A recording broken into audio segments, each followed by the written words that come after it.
So You've been having sex issues lately, have you? yeah, we get older and fucking we all have our qualms. Oh, hey, well, welcome to Operation Speak for Grow Shirt. yourself, man. Speak for yourself. uh, hey, Hey, what's up? season 5 has finally reached that point. Oh my Well, it God, gets man. back to it at some point. Season 5, episode 33. I hope everybody's doing well. You joined us on this fine Saturday.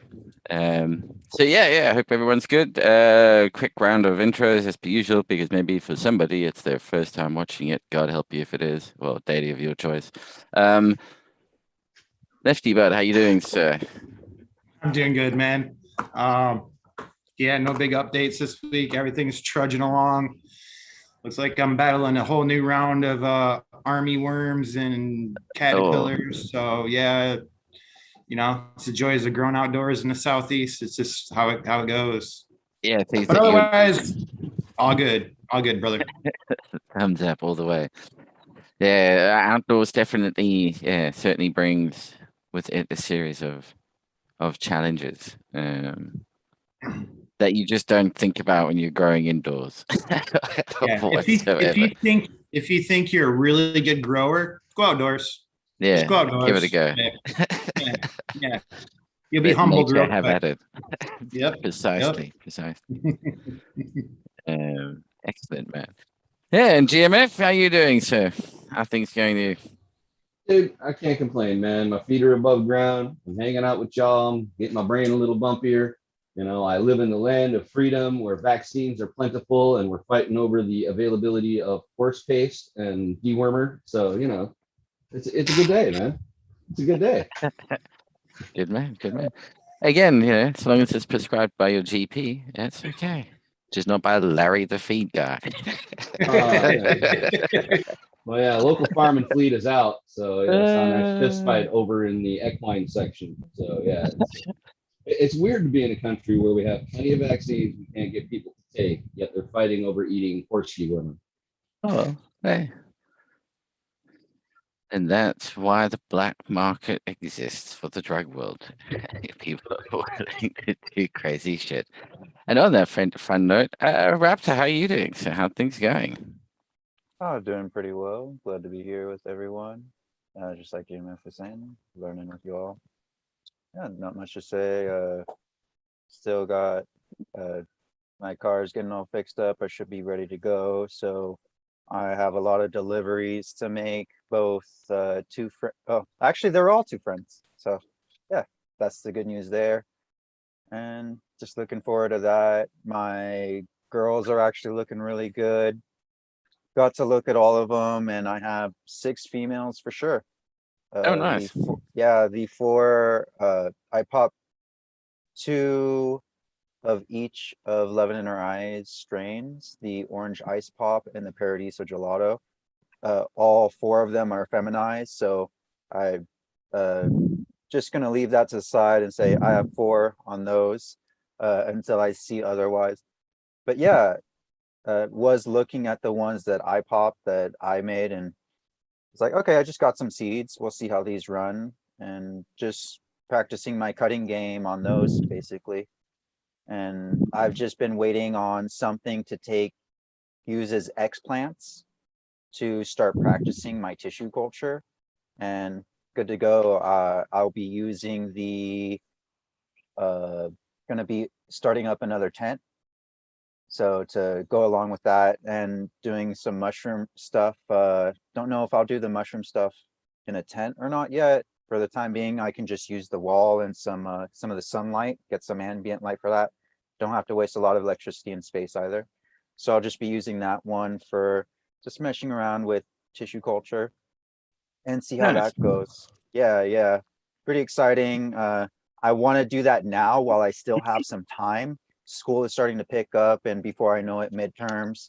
And I don't like being behind on anything. If I can get ahead a little bit, then all the better. But yeah, that's about it for me. But like I said, those 2 plants, I wasn't really sure if I was going to get male or female. I was okay with either because I'm just using these to like mess around with. But also I wanted to see them express themselves and see what I got out of the cross. Yeah, nice. Well, I was fortunate to get the opportunity to meet up with the mystery grower and sample some of the wares. Cool. And it's really quite interesting to see what a difference it makes when you go from like just that Kush land race by itself, nothing to write home about whatsoever. Really kind of meh. You wouldn't think anything of it. But one cross, just hitting it once to this they call it Pete's poison, whatever. And the F1 generation from that, there's very little of the Durban poison that you can pick up in it, but all the plants are just like, wow, there were suddenly seriously frosty plants. Definitely has a kick to it, that's for sure. And that purpling that came through in early onset, that seems to passed on as well, those traits. So yeah, that's certainly interesting. I was quite surprised, and again, it's just amazing to see what a difference it makes just one generation down. Although, of course, waiting to see what they get from the cross that was just the Afghan cross with itself, just to see again. I mean, maybe that was just a few that got selected originally, maybe not so great, but further down the line, another generation of those suddenly pans out a whole lot better. Who knows? But that's definitely interesting to see how that's going. And one of them, for the first time, I've actually got to smell something that smells like has fruit candy sweets in a bag, like the hard fruit candy sweets. I've never smelled anything like that. And one of these, there was one that definitely has that sort of smell to it. Well, that's kind of cool that you're finding, that the mystery girl's finding stuff like that. Like you said, that landrace Afghan really was kind of meh, but after the cross, it's it sounds like it's adding some fruit in there somewhere. Yeah, and the other side is all spicy. Right, the Pete's poison didn't have any fruit, so no. That's kind of cool. You're finding stuff like that. They're finding stuff like that already. Yeah, no, exactly. And that's interesting. I mean, I think that's possibly that's what playing with the land races brings with it. I reckon that's because it's a whole bunch of that original undiluted stuff that you get to play with. What's it undiluted? There's just a bit more of variety sitting in there. I don't know how everybody else is. How's everybody else's projects coming along on that side? I'm getting ready to pop my F1s real soon. Like I got the clock running. I'm ready. Oh, nice. Yeah. A little bit of a delay, but yeah, that's the next round. I'm gonna do a big pheno hunt. Cool. And how's the hemp crop going? It's going pretty good. I decided to roll the sides of the greenhouse up. Just try and get a little bit more airflow down below, because the way my louvers and my fan set, you get it like at about head level. You get good airflow, but down below there isn't much there. So just trying to get some of that air coming up from down below, because everything's getting so heavy. I got a hemp strain that's just got huge, chunky, big, fat, chunky buds on it. So I'm in there every day, just pulling them apart, keeping that air going. But yeah, everything's doing pretty good. I believe one of the strains is probably gonna be ready to come down probably close to the end of next week. Then after that, it's just dominoes. Next week another strain will probably be ready, and then everything's gonna be done at the same time. So, but yeah. Doing good. Yeah, everything's going really well.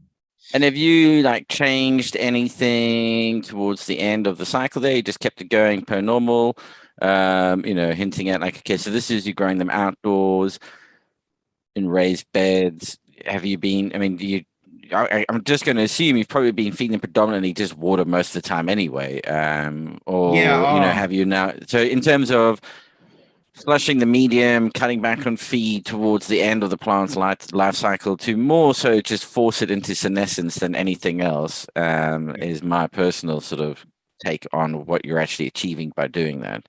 Right. Um, In a couple of weeks, I might start doing some more watering, just like you said, to kind of push them into senescence. But this is the first year for the greenhouse. I went with Bio 365 All's potting mix, and I added compost to it. So I haven't fed them anything. It was definitely a little bit of a hot mix with me adding that compost to it. I haven't given them anything but water all year. So yeah, probably here in a couple weeks, I'll probably give them a little bit more water, just try and push that senescence. But I've been really careful about how much water I've been putting down too, for mold issues and PM issues and all that kind of stuff too. I've just been really watching how much water I've been putting out. mm. Yeah, it's definitely a hot soil mix. I had a couple of varieties where yeah, they didn't like that soil at all.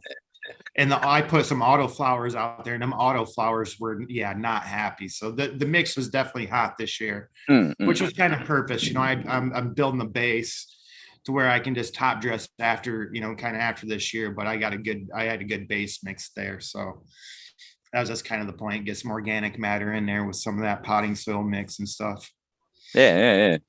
Was it something local, that compost? Just something by the Yeah, it was farm or? yeah, it was a local actually it's green, it was a green compost.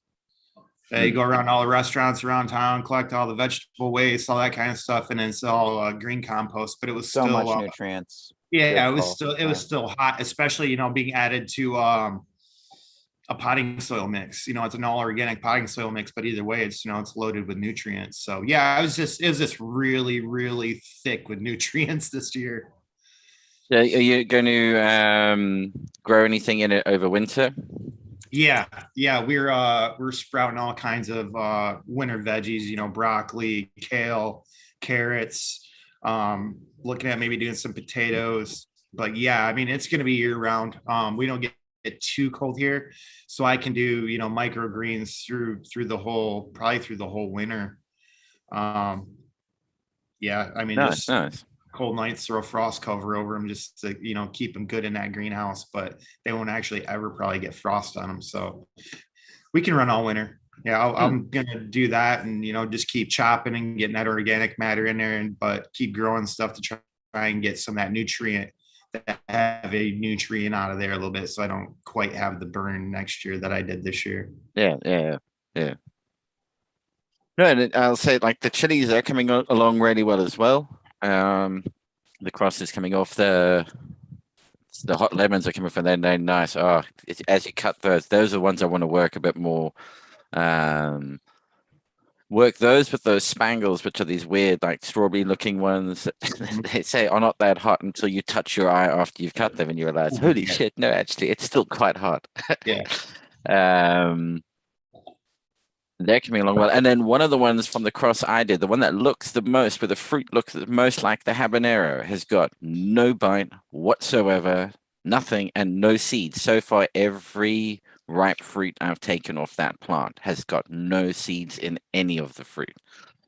And it's got no, you know, it really is disappointing. So it's like self-selection there, Right. taking itself out the picture. Okay. Well, if there's Not no wanted. bite to it, you know, you don't want those seeds anyways if that isn't what you're looking for. So maybe it did you a Yeah, favor. no real flavor too, but they're the most habanero looking of the lot. It's so disappointing from that perspective. It's like, okay, it'll be cool to see what comes out of the F2 generation. Will be really interesting. And I can definitely see the difference, as I said, with growing them in the pots and growing them in the ground. The ones in the ground are still trying to shoot flowers as well. The pots, you can regulate their nutrient uptake so much better, and you can just force it to say like, no, mate, your season's over. Just get everything to start ripening up now. Stop trying to keep going. But all the stuff in the ground, the second you water it again, it's like, hey, you can do this. It's like, oh, give it a rest. Yeah, mine are going full steam. I got a couple different hot varieties. I got some purple beauties, which are like a red sweet pepper, but they're like dark purple, almost look black. I got some nachos. But yeah, all that stuff is kicking heavy right now. I'm pulling in, you know, I'm bringing in a couple bowls of peppers every few days. So yeah, they're just cranking right now. And those I can keep those going in that greenhouse, you know, just like you said, it's perennial, and I'll just kind of leave them alone and let them do their thing. Yeah. Ah, there we go. It's suddenly in the on the poll, it suddenly shifted to 50-50 on the yes, no. But I'll take the say what now as no, you don't flush your grow medium. So that'll be a no then. So it's still the no, yes is not as dominant as I thought it might be actually on that front. Hey Magma, how's it going? Hey, cheers everyone. Doing good. Hey, what's up, for- Magma? Good to see you, buddy. Waiting for the volcano to pop on my neighbor island. How are you? Yeah. Sitting outside, snacks, watching the horizon. Yeah, no, they had the earthquake now today, 100 meters from the top. So Ooh. it's been So like what- 15 kilometers, 7 kilometers, 4 kilometers. So now it's getting there. Well, and you said the other day, like the ground moved something like what, 6 centimeters? Yeah, now it's 10 centimeters. I think it's like on the whole side of the island where the lava is. The ground has raised 10 centimeters. Wow.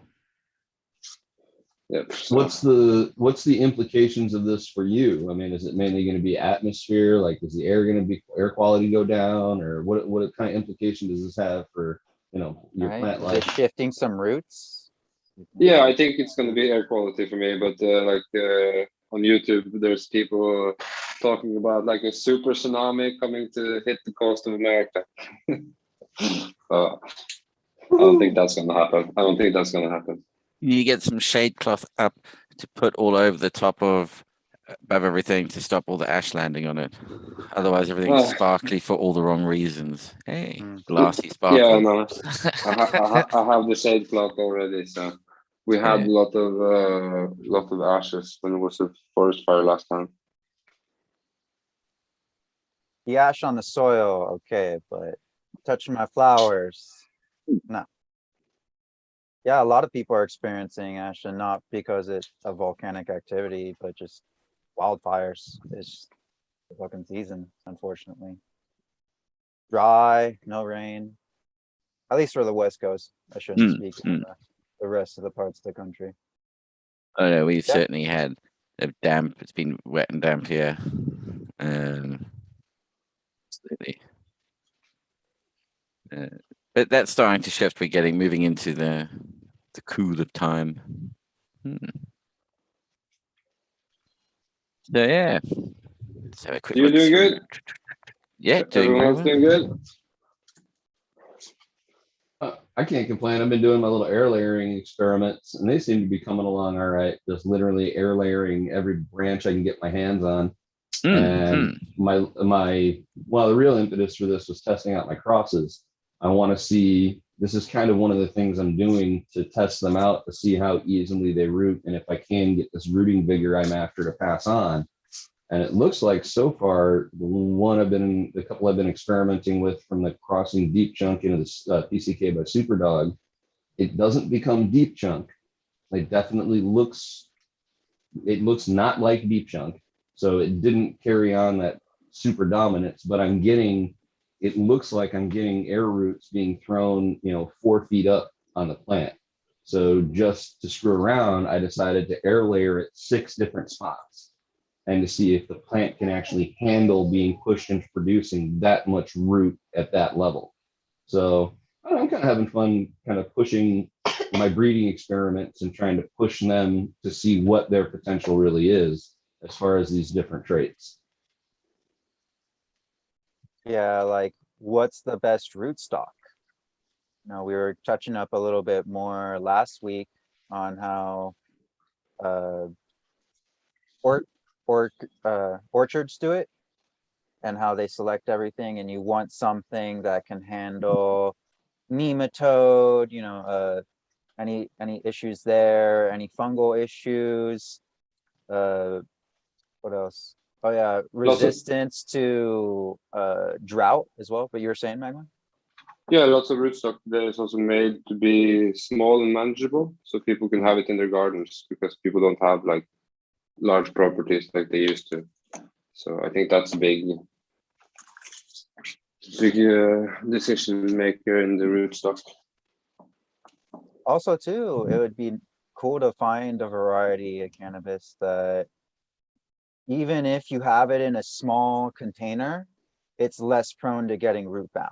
So if you happen to like, I don't know, we should really be expanding all of our thoughts on that, because if we can grow a big ass tree and not necessarily need this giant very sensitive rootstock that's going to have issues here and there, I see that as a big win. That's solving a lot of issues, especially if I live in a drier area, so we're more prone to like conserving our water, so we can only use so much water.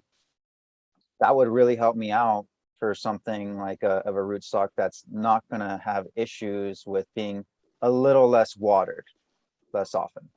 Yeah. I'm planning on using it in. I'm just actually starting it now in for the chilies. I want to take a couple out of the greenhouse, put them in inside space to keep them for over the summer. I mean, over the winter, I should say. It would be a great way of being able to bonsai them as well, because you can actually pick the place you want it to go and start it off right there and then, and it's a small little root ball that you're doing with dealing with. So yeah, I'm definitely going to give that a go with the chili plants and see how that pans out.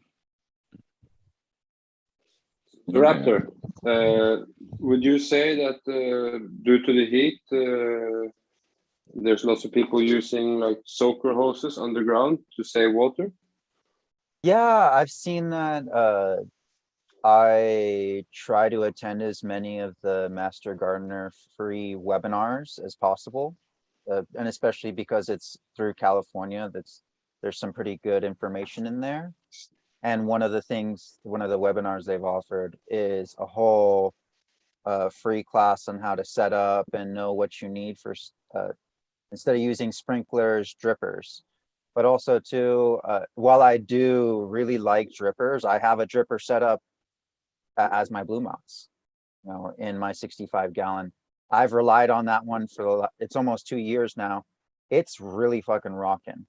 I mean, the only issues I see is on the person installing. If you don't know what you're doing and you don't do it right, it's not going to perform. And that's what I hear from some other people. It just doesn't work on their end, which is fine. Set up I noticed Floraflex has that ring, that U-ring, almost like a horseshoe or something like that, and it distributes the irrigation that way. I think that's really cool. But yeah, I have noticed a lot more dripper irrigation in general for a lot of the farmers. And that sweat pipe as well, like hose pipe that just sweats it out. Yeah, I have a dripper system and a soaker hose. They call it through their system, it's a soaker hose. And yeah, it's just a porous tape that when it gets engorged with water, like enough volume, then it starts pouring out, sweating out. What up, Shwoop? That's the blue soap, right? Hey, Shwoop. Yeah, but over here you can get one that's like a black. It looks like a black hose pipe. That's where the rubber. It almost looks like the rubber's perished. It has that kind of feel to it, and you just bury it at the ground, and then you just tap on it, and it just oozes out. Yeah, the first time you pick it up, you go, "Hey man, they just sold you a perished hose pipe, dude." Like, what the fuck? Like, nope, it's meant to be that way. Yeah, I bought super low pressure drip tape for the greenhouse. It hasn't gone in there yet, but that's what I'm putting in there. But Nice. yeah, Good decision. Yeah, it works at real low pressure. There's actually like specialized drip tape where it has like flutes on the inside of it that increase the pressure, being that it's like on such low water pressure. But yeah, it's supposed to be really, really, really efficient. So it's Hey, the equipment Shwooby. itself. Hey, buddy. We ain't seen you on the show for a while, buddy. How's it going? Life's How's been life up in chaotic, America's man. warm fuzzy hat? What up, Shwoop? Sure. Oh, just about to pop some seeds for the breeding project. Oh, nice. Behind there. Which ones are you going to be popping? Probably some of the AKs across the Storm Shadow. That's my Nice, focus for the nice. first batch and see how that goes. Yeah. No, excellent. And everything else good? Yeah, Mr. Bell finally got his seeds. Excellent. Yeah. That's I sent good. him 70. Wow, dude. I gave him a little bit of different options. Yeah, a few different options. No, excellent, fantastic. That's good to hear. Thank you very much for getting No this. worries, man. Canada Post failed twice. Purolator got it there in a day and a half. Wow. That almost sounds like the South African postal system. Yeah, they don't. If you wanted to get somewhere, you pay for private courier to get it to where you want it to go. Huh. Yeah, it's pretty bad. Let's see, organic, synthetic. It's interesting. I mean, synthetic. Okay, I get it. Like my opinion on which uses more organic and synthetic is in a synthetic grow, you can get away with just 2 bottles, A and B. That's it. I would say that's your minimum, and you can get that, or you can some of them you can get a one-time mix. You know, just one thing, nothing more. Yeah, like many is ones. required. And Romantic. in an organic grow, I only have 1 bottle. It's my water bottle. Forever. But you got to throw that grow medium out. You know what I mean? Yeah, No, it I'll is a keep little bit of recycling a that forever. facetious. Yeah, One. just water and recycled soil over and over and over again. It's been that But way then when for you about hear guys going on 7 going- years.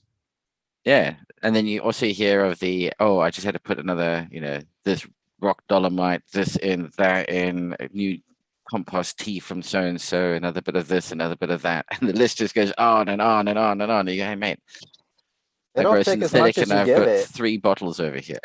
Yeah. Then you're an official member of the amendment club. Yeah. Exactly. I mean, it's one thing to apply some amendments after like, I've gone a whole year without needing to apply amendments in my 65 gallon. We'll just call it a raised bed. And that raised bed kind of system, I've gone 3 runs without needing to apply that, but then you'll need to add some stuff. But with GMF's system and constantly recycling things, and he's putting in things to decompose along with it, that's what he means. He's just constantly, there's always a little bit of something coming in and coming out. So I it's, actually think it's like a big trap, the whole amendment thing, because like, let's say in the future you get regional terroir recognition, and all the properties are amended to that. You can't claim that you have any terroir left. So Yeah. there goes that boat.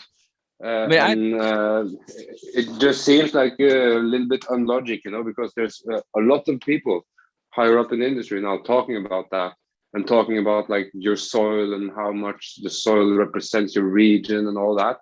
Mhm. And how can that be if it's all amended? Yeah, it's all Exactly. the same. yeah, you need some kind of like cyclical inputs coming in. If it's always getting some input, but that's all dependent of where it is on the cycle. Did it just finish up? So you got a bunch of cannabis stalks around, or whatever, name your crop.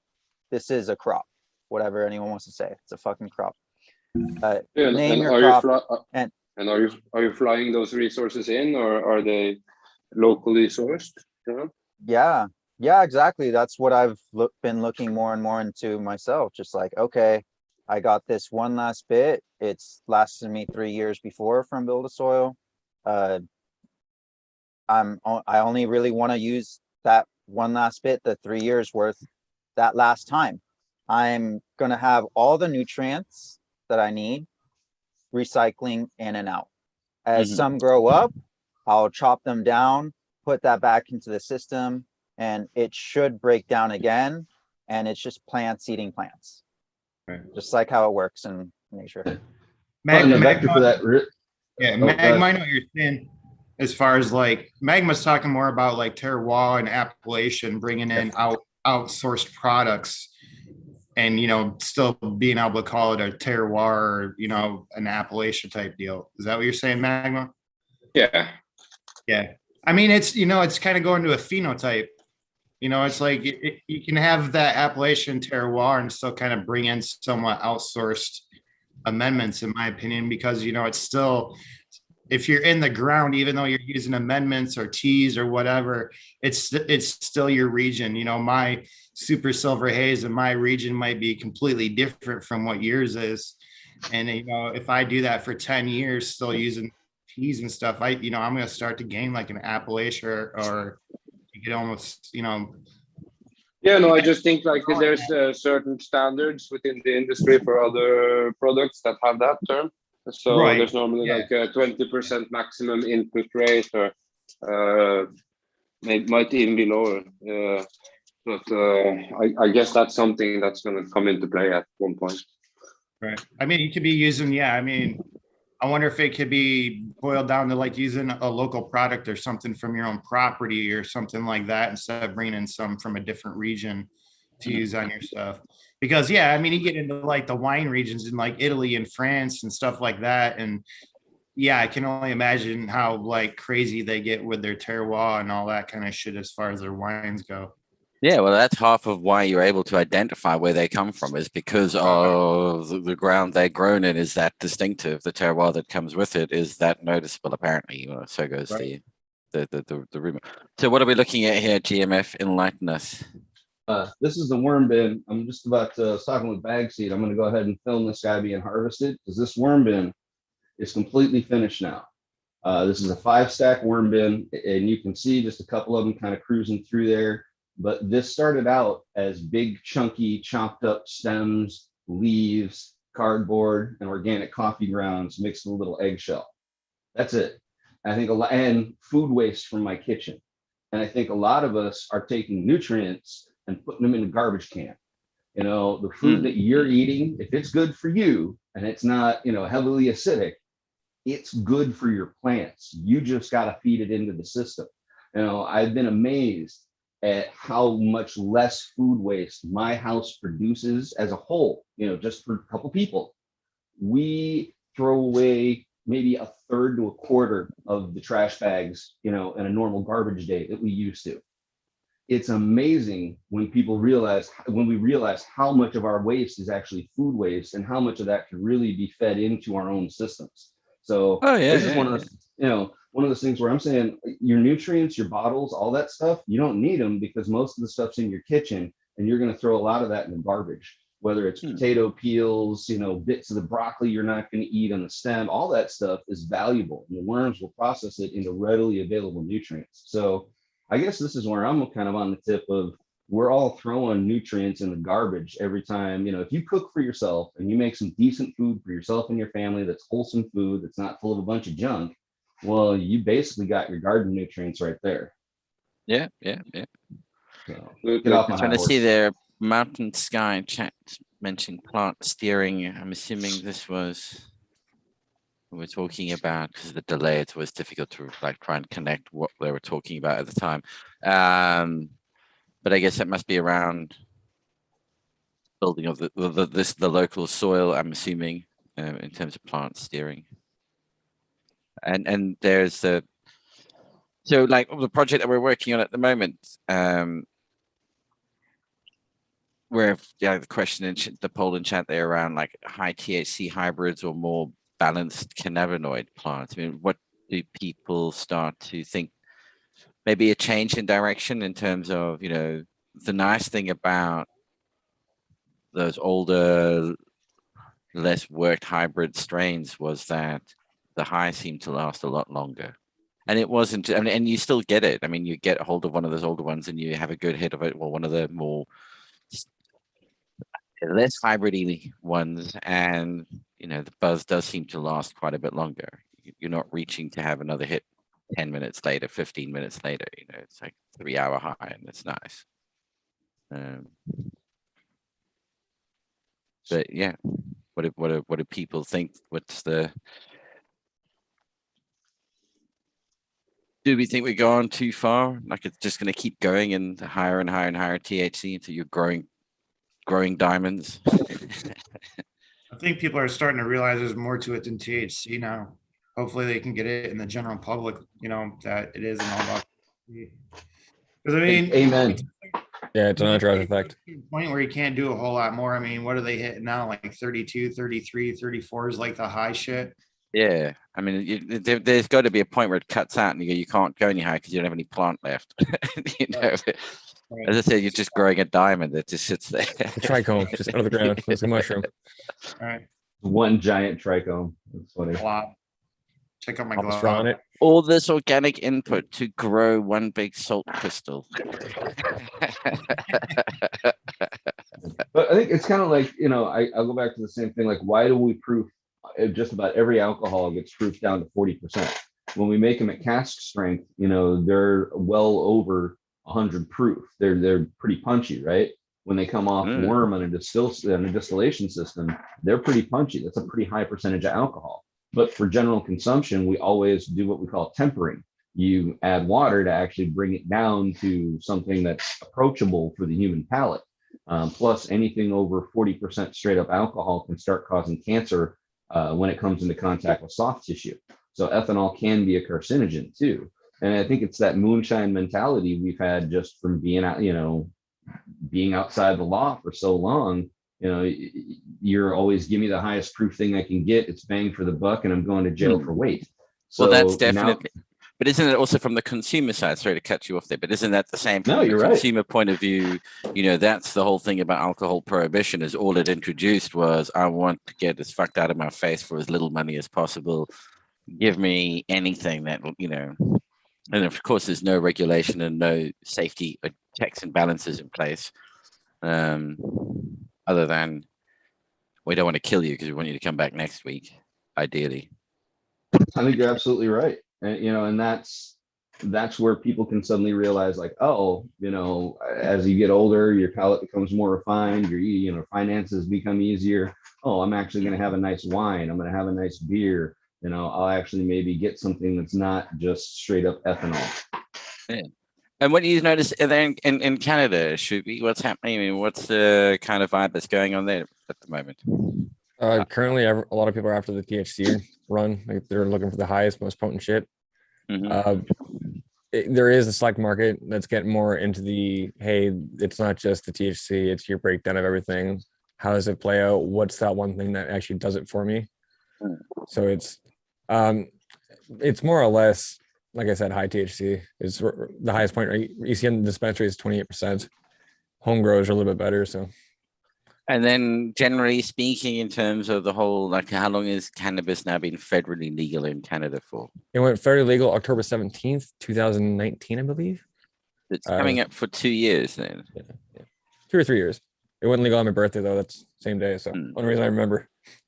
And I mean, of course, the one thing that cripples it is in the middle, 1 year after you go legal, you have a global pandemic, which kind of fucks things up a bit. But I mean, how have you found it affecting home growers, etc., caregivers? What do you see as being the thing Health Canada was trying to do is limit our plant count because there is the last few big busts for personal growth have been like 500 plants fully licensed. But what they're nailing them on now is an odor. So like no carbon filter or like the neighbors complaining. So they're putting new bylaws in for that effect. Okay, then it's just fines and things like that. Yeah. For Yep. Bad smell fine. Your shit Like, don't smell dank enough. Pretty much. But like on the legal market itself, like there's a lot more companies getting nailed with mold in their product, like after the fact testing. And it's kind of disheartening. A lot of people put so much effort into it, and then you have these companies that just kind of mass produce it, let it sit in store, and then send it out, and they don't care. Like with the testing, you think you would be allowed to like have it tested at the store, but they're finding more and more recalls occurring. Like I know Tweed just got hit with a big one. The Hawaiian Sustainable Saving Pandemic boosted cannabis sales.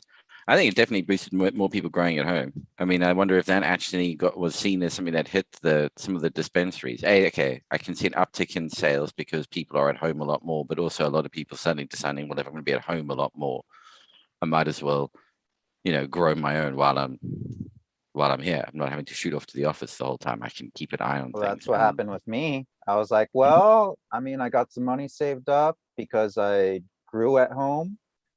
This might be a good time to reinvest it back in my grow so I can see that come back again. So I could see that just as well. I mean, but then there's people that are like, oh, I'm already so busy thinking about whatever it is in my life that I'm okay with just getting some. from a place that's already established. And, you know, Shwoob, you were saying, you're talking about mold reports. So they're like, oh, I feel safe with those mold reports, whether they're skewed or not in one way or another.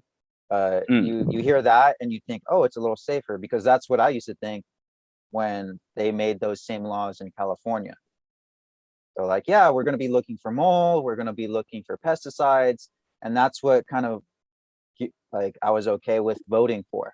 Like, okay, you're actually going to be testing. This is going to be going out to people for that, even if they're not using it as medicine, they still can. Now, someone who can't afford the $100 to $60 to get the medical license, now they could just go out and get it. So that's what I voted for. Unfortunately, all the other side saw was, oh, we can raise the taxes now. We can start restricting and making monopolies when there fucking ever shouldn't be anywhere in any business. That's what skews the whole lineup of it all. So it started in Canada as a monopoly, like it was only Ontario, like the government allowed to sell it, mainly in my province, Ontario. It's only in the last 2 years they opened up like to everyone, but they start off with a draw, so you only one person can enter, per franchise. You can't have any sister companies, and then like they would allow, I think it was 13 for Ontario in this local region to open up, and then the year after was you were allowed more people. It's essentially they just stepped the program open. It's really annoying. Like, well, why not just make it fully open free in the first place? Yeah, they're definitely trying to restrict people. I mean, they know what they're saying that we can all do. Yeah. I mean, I'm not on your side, but I saw that as well. Before it was actually less restrictive for the California side, because backpack days. If I had the same grow that I do today, and I was supplying a little extra than I needed for myself, I could just go into a dispensary, backpack full of smelling very good smelling backpack. You know, put that on the table, give me an offer. It all of a sudden it's a little heavier, and I'm a little happier. And I don't know, that would be cool to see that still in play, but we get tested there. You have to test it there. It has to like stay there for a week or whatever, however long it's going to take you to test. Mhm. And then if it doesn't pass, it doesn't pass. I think that would make a lot more room for, first off, safer incidences and less room for the gray market to like really take a hold. And they say, oh, we want these we want this to work, but then you're not working with what's already set up. We had to set this up without you, without the government. If anything, directly against it. Yep. We had to, you know, we had to help each other. And that's just how it is. No matter how you look at it, there's always going to be that gray market mentality. It's ingrained into it. Yeah. But You're saying we're pretty much at that point right now in Canada. So like I can grow through my AC Power license and sell it to a micro cultivator who can then sell that to Health Canada. That's a legal process. But I can't go and sell the same product to my neighbor because that's deemed trafficking illegal. It's a weird kind of point we're at. Like if hypothetically speaking, if I were to sell, say as just an independent retailer, charge a tax that they require, pay to the near, why is that not allowed? That probably goes back to the same reason we don't, like here in this country, we don't allow alcohol to be integrated. So it's got to be 3-tier distribution. Used to be back in the day, the brewery would own it all the way down to the tavern, right? And so that gave them so I think it might be kind of the same idea. So here, if you produce liquor, if you produce beer, the only people that can self-distribute are the micro producers. Once you get over a certain level, you have to then distribute through a licensed distributor. So it could be something like that. But call me crazy, it actually really makes me happy to hear that people are buying moldy stuff in Canada. And I know that sounds weird, but if it's an exposure thing, right? It's an information thing. Yep. If these companies are doing that and they are letting it sit and they are letting, quality control go out the window, people need to know that. And people need to realize that larger companies have a harder time doing quality control. That's the thing you lose in economies of scale is QC.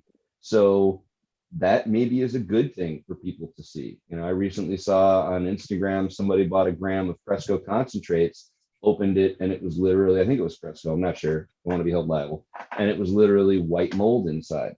And it was supposedly, and that I personally want to see. I want to see more people get exposed for selling moldy crop, because it's not like it's not there. We all know it's there, right? We're well aware of it, but we don't see enough of it. And people aren't educated enough about it.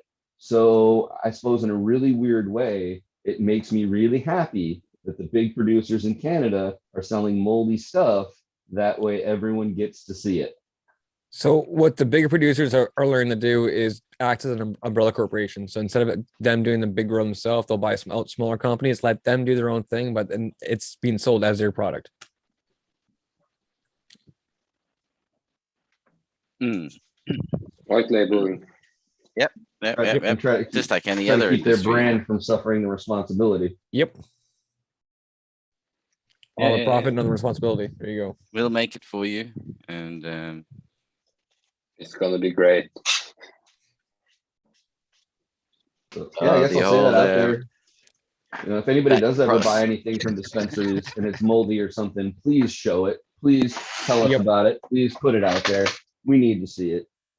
What's crazy is I'm sitting here listening to all this, and we're getting ready to go on the market here in a couple of years. I mean, our cannabis commission in the state was just formed. I'm hearing that licenses have already been sold, and it's like, how are they selling this shit? You know, Wow. Yep. the commission's been open for 2 months. I haven't seen anything about licensing yet.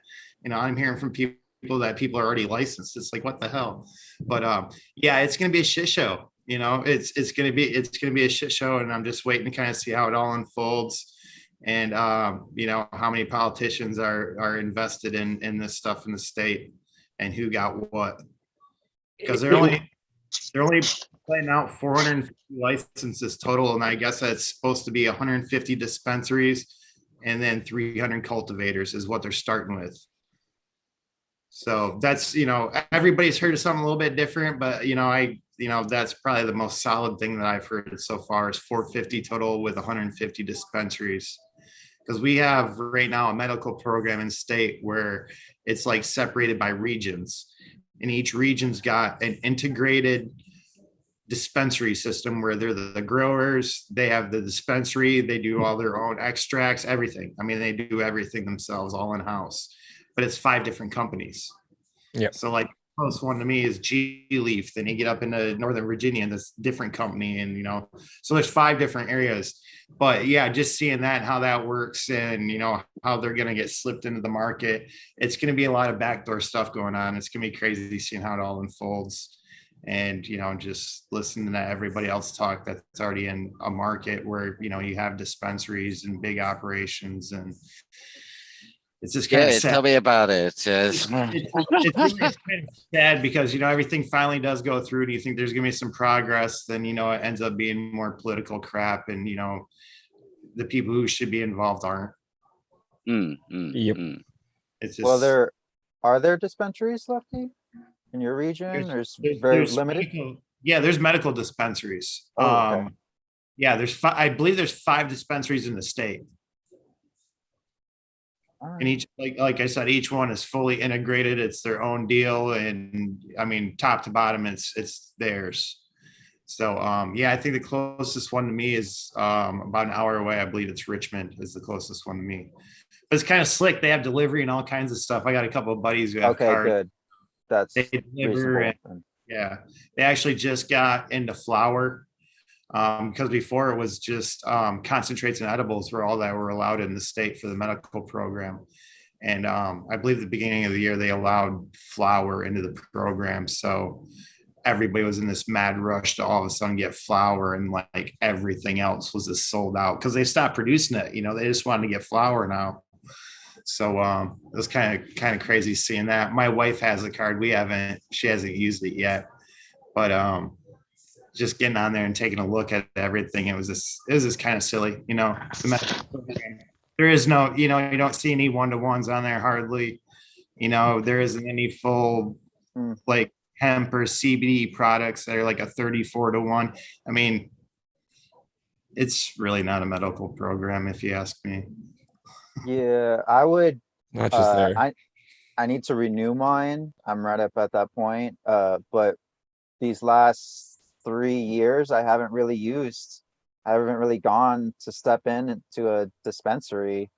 And even if I could, like, if there was a reason for me to, I used to dab and everything like that. So that's why I would go in. Last time I had a good one was like a year ago or so, within the year.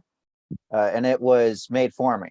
I went to a friend's house, they pressed it right in front of me, had some rosin, good to go. But I just thought it was so funny to hear. It's like, yeah, she hasn't really used it. So, I mean, if you have someone that knows what they're doing, they shouldn't have to. It's one of those things that you have, especially if you have the need for it. It's nice because on my end, on California, it gives me extra rights. I can Right. carry more on me that I don't even really need to. And I can have more plants.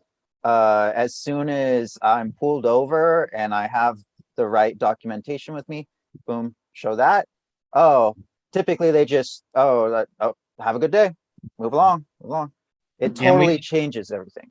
Yeah, and we didn't get the opportunity to grow as medical patients. I mean, all you got the opportunity to do is go to the dispensary and buy stuff. You couldn't grow any plants, you couldn't grow any more plants now that it's, fully recreational, anything like that. Basically, we got it because they passed a law in our state that was kind of a work safety. So we went ahead and got our card for her. Aren't you supposed to get a discount also, Raptor? Yeah, we do get a discount. That's another thing. Last time I went, I did get some rosin from Raw Gardens. Pretty good. I did actually enjoy that. So shout out on that. Because I heard you can claim that in all dispensaries now when you have the medical Yeah, card. yeah. Last time I did go in and it was after rec, or yeah, after rec came in. I told them ahead of time, like, hey, I just keep you aware, because I went into a rec dispensary. I was like, yeah, I'm medical, I don't have to pay that. So I had to remind them twice. So be aware of what you have. Good, great point, Magma. Yeah, no, I have another friend that just got it, and he was like telling me that he was showing them the card, and they were like, "Okay, we have to give you the discount now." So I Yeah, think and it's no that's a good move. taxes. So, Yeah. and the taxes where they get you. That's an extra $15 depending on, how much. It's like, what, we'll just say you spent $100 for whatever. And yeah, a lot of places it's like 15% tax, 25% tax if you add them all up with state, with local counties, other things like that. I'm sure Lefty can even add on a couple more for me. But yeah, it adds up. And that's what's driving this freaking gray market. And if we want to see a little bit more leeway and just how well things will go through, it's not going to happen. It's going to be an uphill battle. It's going to be a losing battle, which it shouldn't be. I mean, the people that feel like they're stuck in a gray market area that are growing, they shouldn't have to feel like they have to go that way because they're priced out, which is ridiculous. If they're following the law and they're good, they're good farmers, for fuck's sake. You're fucking over farmers. Come on. Again, this is just another crop. Yeah. I We're guess talking I'm about curious- we're Sorry, talking go about a 30% tax here. Hmm. Yeah, by the time it all gets said and done, it's gonna be close to 30% tax is what everybody's figuring. But that's on Yeah. recreational sales, correct? Yeah, I'm Yeah, not sure yeah. what it is on medical. Like I said, we've never used Right. it. So I don't know. Yeah. I've always just taken care of my own medicine for, so. Well, Yeah. and that's kind of the stark delineation they did here, right? So there's no licensing to grow or anything like that. You have to have a medical license. Your medical license automatically entitles you to grow because, it's obviously expensive shit. So if you can't afford to go to the dispensary and buy it, if you get a medical license in this state, you can automatically grow. Yeah.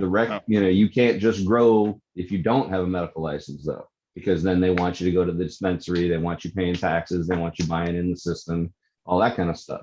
It's really here, I guess, the way they structured it was the idea that, oh, if you've got a medical need, well, then we don't want you to, you don't have to go to the dispensary and pay. Right. And like I mentioned before, another reason why I continue to get my medical, I had this before I even started growing, and it did help me a lot, which is dealing with the law, and I did have a medical need for it, so I was like, why not? But on top of it all, I got my plant count doubled because of it. So be aware of your laws.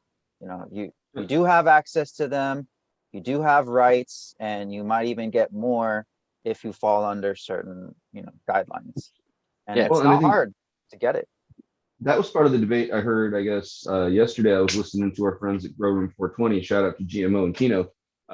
They were having a very interesting discussion about in the UK, I guess there is some sort of cannabis card you can apply for that can potentially do some assistance. If you get stopped, it can actually be of assistance to you if you get dragged before, the courts. Yeah. I mean, like moral assistance, maybe, and I don't if you know. bring in, yeah, that's the catch with it. It's one of these. It's a little bit of Extreme a situations. snake oil kind of degree of Gotcha. confidence that it provides you with. It's like False confidence.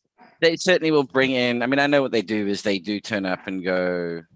They bring you get some legal they've got some lawyers and that on their books and that I guess are weed friendly and whatnot. Not dissing what they're doing whatsoever. I think what they're trying to set up and get going is great, but I would not be walking around with like, oh, the law's not going to be able to do much because I'm a member of this club. No. But it's better to have in your so back gonna- pocket if you get but in trouble. fuck It you, might be would. better to have than not. If you can't afford a lawyer, especially, it might be better to have it than not.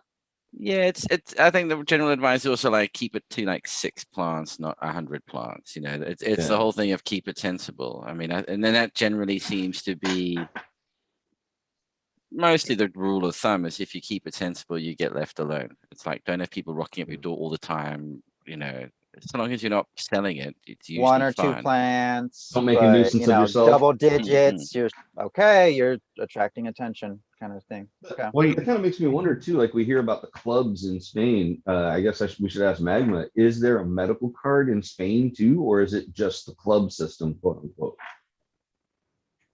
There is Europe, but the problem is the pharmacies don't assist much. So like some pharmacies will have maybe the one from GW, the Sativex, or Oh yeah, Sativex, yeah. The sublingual but spray. so like they like to give you that stuff.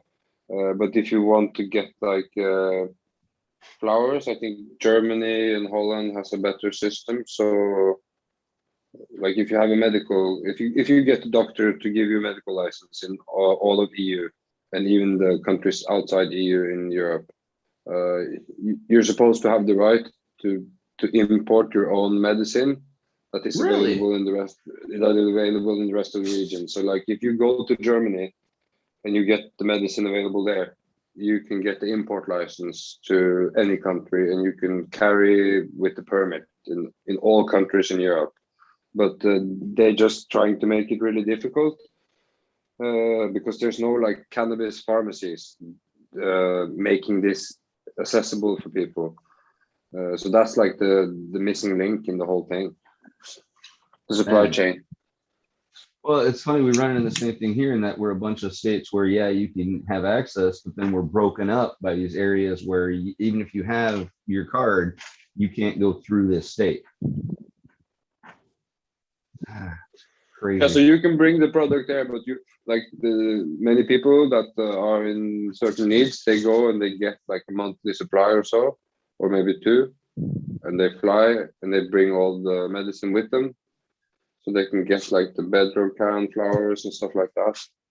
And I think they can get what they have available in Germany, and maybe Portugal has some stuff now because they have a producer there. So I think it's getting better, but in general, it's not like a medical card that you can just show up anywhere and you're gonna get a hookup. Yeah, but it sounds like it gives you protection no matter where you're at. That's kind of cool. Yeah, no, If you got the card, if you, yeah, if you're willing to go through the steps to get it, you can do it.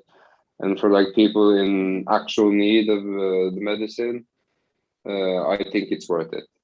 But it's still not easy enough.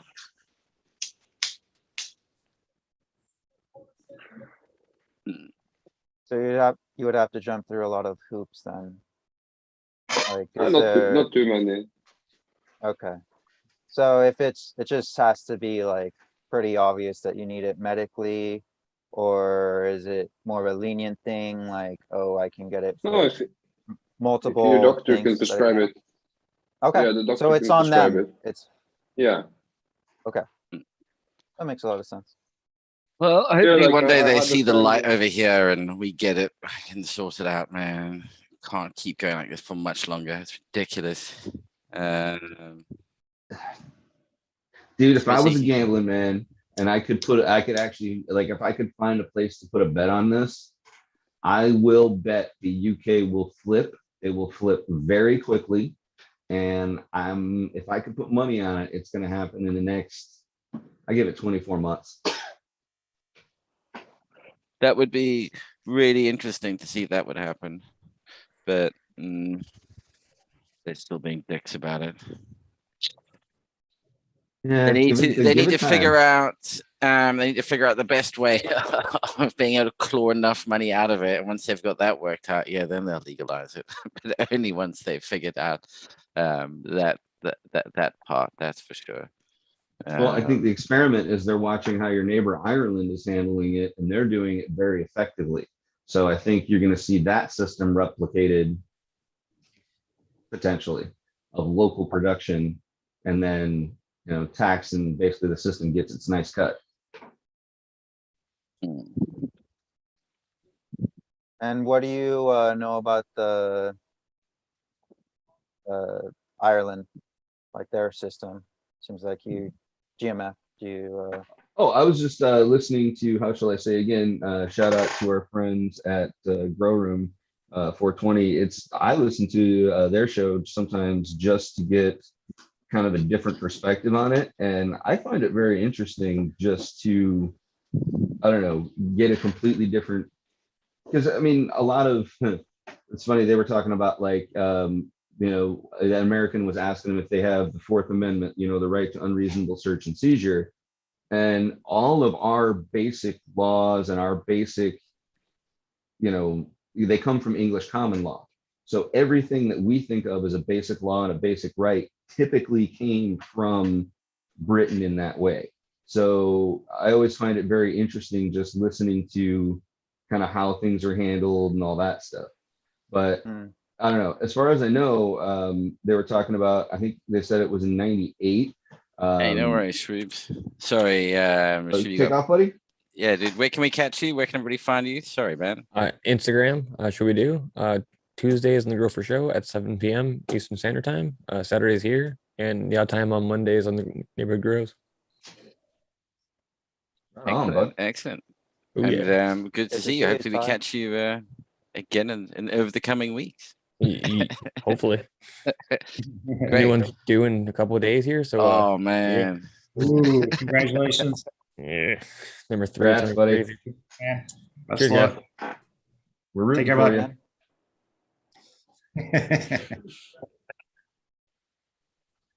you.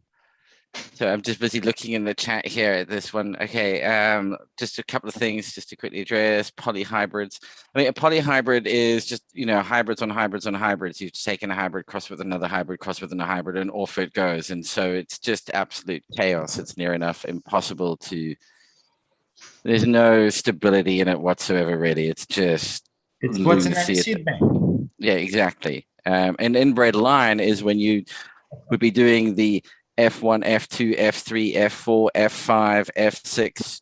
That's an inbred line. And then you can do the back crossing to create a stable inbred, but that's a work line. So you're keeping it, I mean, it's inbred, it's keeping it within the family, so to speak.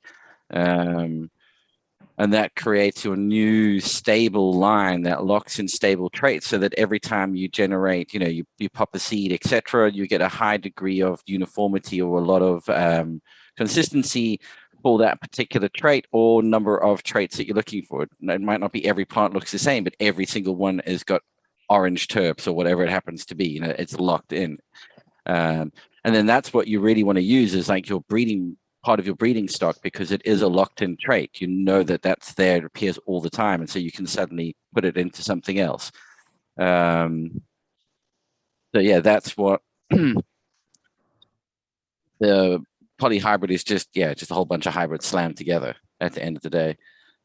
And then looking at what Australian grown, I mean, wow, this one should try and look and work it out, but to say I don't quite follow what the berry one F4 and then brackets blueberry. So is it the F4 of the blueberry cross white indica? Okay, I guess that's what that is. Crossed with, for it to be a back cross, it would have to be all of them, the whatever that was, crossed back with the original parent. I mean, that's what creates the back cross. You've got to cross. This F1 has to be crossed with one of its parents, and then that creates the first of the back crosses. And then the result from that generation, you cross that back with that same parent, and now that creates the back cross 2 generation. And then the back cross 3. And the second you cross any of the back cross generations with each other, you essentially create a new F1 generation from that back cross. That was just your starting material all of a sudden. So it's not like a back cross F1, S3 kind of, it's more thought out on a piece of paper, and where you branch off and cross it with itself to create the F1s. Let's say from its own population, its own offspring to create the F2s, etc. Then that's what you've got. You've got F2. So you would go from a back cross number straight into almost like F2 territory. It's essentially from that particular point, that branch.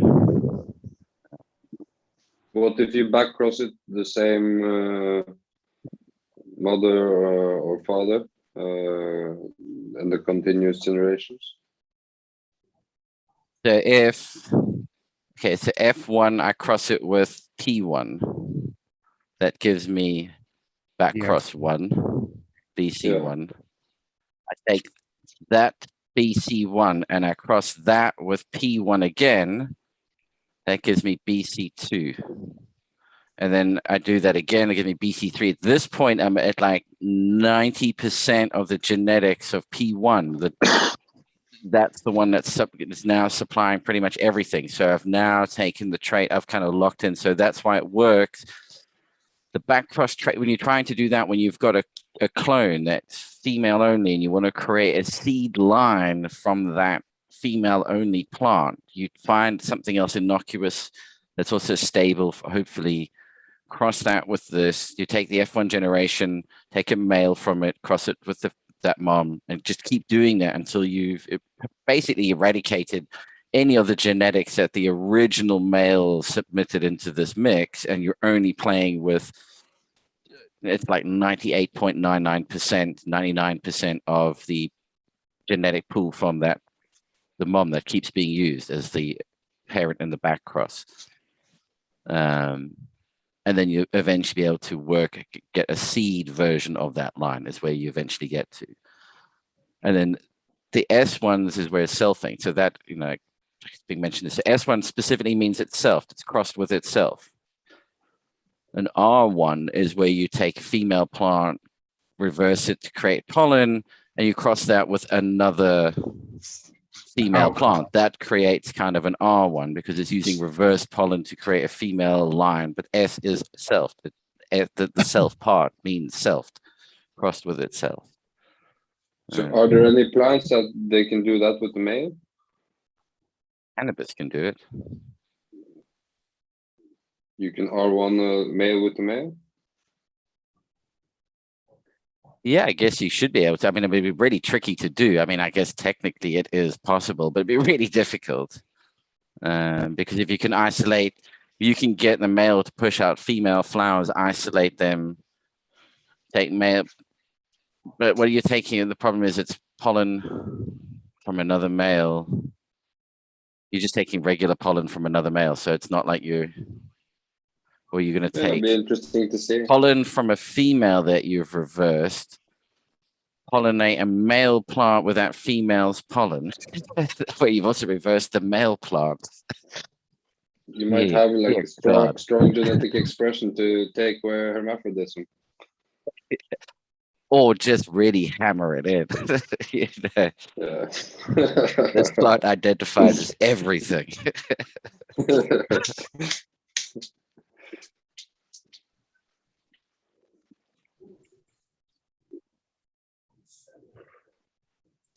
Yeah. Can you make S? Myself think all the time you make seeds. Well, yeah, if you keep going, so the S1 generation, you cross all the plants, plants in the S1 generation with each other, you get S2s. Well, take one and cross it with a cell from the S generation, you get an S2, and then you get an S3 and get an S4, and so it goes, and so it goes. And bear in mind that only means something if you're actually working it as a line or trying to keep an eye and keep track of the pedigree of the plant. Otherwise, as Resurrection Prophet pointed out, like I said, every seed is an F1. It's the first of the two parents. It can't ever be the second of the two parents. It's like not how this works. It's always the first of the two parents. So, technically every seed is an F1.